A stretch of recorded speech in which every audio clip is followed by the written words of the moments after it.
I'll show you a small actual phishing attack that we've seen. So we see BIN attacks.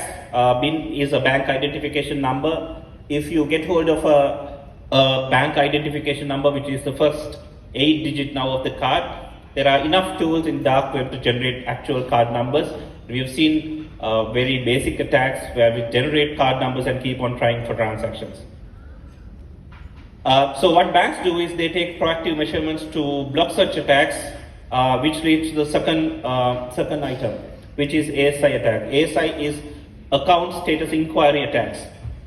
So what happens is, if you are a financial institution and if you have blocked certain transactions or other financial transactions, what fraudsters do is they try to initiate account status inquiry attacks, which is not a financial transaction. It just checks the status of the account and validate whether it's a valid account or not. And then if you have a valid account and if you gather enough valid accounts, they initiate the attacks.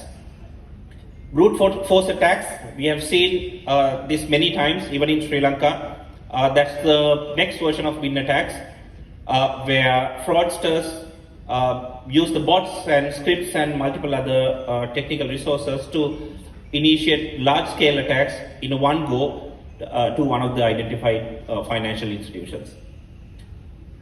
Again, the fourth one is authorization manipulation. This is something that we have also seen in the region, South Asia especially. So what happens is, if fraudsters can take over your host or a switch, what they can do is they can deploy malware and they can keep on authorizing transactions.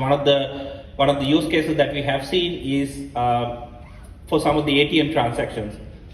Now in this incident, what they did was they installed a malware in the switch of the bank and they initiated ATM transactions. So what this malware does is it has a list of card numbers, and whenever there is an authorization request or approval request for these card numbers, even without sending to your bank host, it authorizes automatically from the switch itself.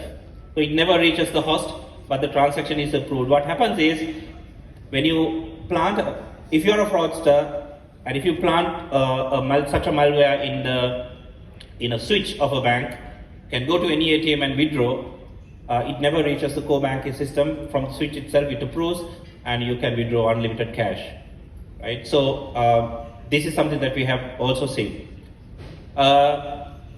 Scams and phishing, wishing, smishing is something that we have seen globally. I'm sure you all know what it is. I've shown an example here.